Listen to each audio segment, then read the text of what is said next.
Okay. All right, so Dr. Hashim, you have some slides here. Let's run through a few cases, if you don't mind, a quick rapid fire, if you will, to let us know what you see and again, what triggers your brain as far as the procedure goes. Perfect. LAD, wire is down, the distal 2/3 of the vessel. Your guide is engaged. How do I know my guide is well engaged? My PA or my red waveform is perfect. It has a dichrotic notch. It's not dampening, and it's looking good. Verified number one. Verified number two. Wire goes down. I equalized. It's 1, and now I'm down the LAD, and my RFR is 0.90. Normal or abnormal? I would hear it from my fellows saying, you know what, borderline, which I totally agree. So we went ahead and we did our measurements. What do you think of this measurements? First, let's look at the values that we're obtaining. We have some FFRs here, we have some PD over PA there, and we have CFR, and we have IMR, and we have RRR. And then collectively, from what you heard in the episodes, do you like this screen? How do you know hyperemia has been induced? Multiple markers. Number one, patient reports symptoms. Number two, you have a drop in your PDPA by at least 4 points from the baseline. Number three, you could have a systemic hypotension that's coming down, and or separation of the waveforms from persistent dichrotic notch PA, which is the red waveform. And then also you could have arrhythmias, bradyarrhythmias or tachyarrhythmias. In this case, there is a problem with the technical acquisition of the values. What is that? If you see, when I was doing the injections to have the 3 cc saline injections, I had left my stopcock open, which eliminated my PA. If there is no PA, or PA is only at mean single line, my PD over PA is out of the window, my FFR is out of the window, and I'm not sure what these values are anymore, because there is no way for me to tell if there is hyperemia induced. Maybe I did these injections very quickly, and Mark pointed out that the numbers look very similar. So this was a bad acquisition of data.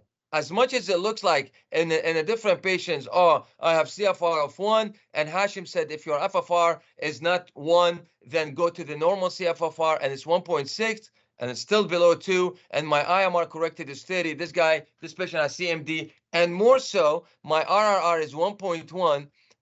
This is less than 3.6. This is structural CMD, and I'm done with the case.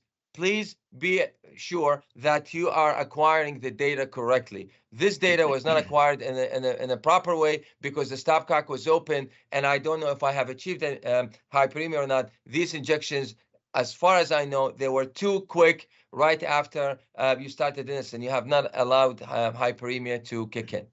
So this study provides no information to reflect the actual microcirculatory disease, because you did not acquire the information correctly. A very important, whatever data you collect, it's all based on that first aortic waveform.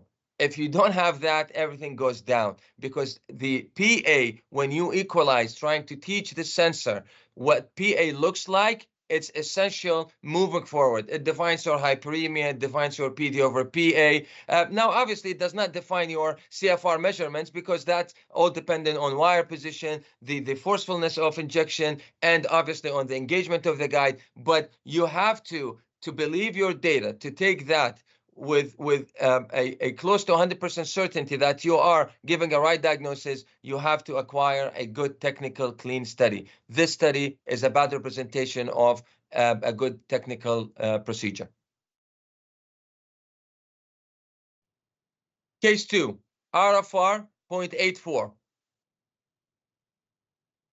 Do you like? Yes, I do. Why? Because I do have my aortic waveform. I have the dichrotic notch, and I have my PD, which is the green line, and the green waveform, and then I get a value of 0.84. Normal, abnormal? Very abnormal. Okay, let's induce hyperemia, and what do we see? In hyperemia now, if you see that my PA is always representative, to contrast with the first case we showed, I have my PA represented at all time, the red waveform. The green is also there. Did I achieve hyperemia? Yes, I did. How do I know? I have ventricularization of the waveform here. These are my injections throughout hyperemia, and then I'm getting a CFR of 1.8. an IMR of 8, and I'm getting an FFR of 0.78. Do you believe or you don't? Yeah, I think it's a good study.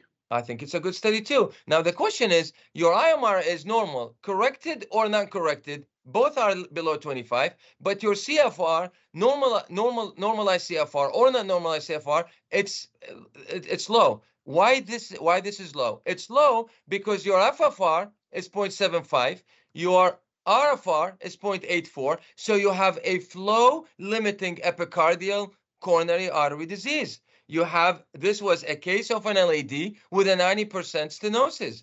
So patient doesn't have mixed epicardial and microvascular disease. Microvasculature is intact, is very responsive to adenosine. The IMR is low, life is perfect. The problem now that I have is my RFR and my FFR, they're both abnormal. RFR 0.84. So this patient needs a Zion stent. Period. Case example number 3, RFR 0.92, normal or abnormal? Looks normal. Let's proceed with the next step. I did my injections at rest. I did my injections at hyperemia, and these are the values that I obtained. My waveforms red are there all time. I do have some separation. I see the systemic hypotension going down, and my patient's reported symptoms. I did achieve hyperemia. I did my injections, and I'm getting CFR of 1.9. And if I correct it to the FFR, it's 2.1. And same thing with IMR. If I correct it to the FFR of 1, I'm still getting 28. And my RRR is less than 3.6. What's the diagnosis? CMD. Patient has multiple problems. CMD is done because I ruled out epicardial disease. I ruled out, and I have low CFR, high IMR, supported by RRR. And even if when I shifted my attention to the corrected and normalized value, I still have an abnormal values. CMD done.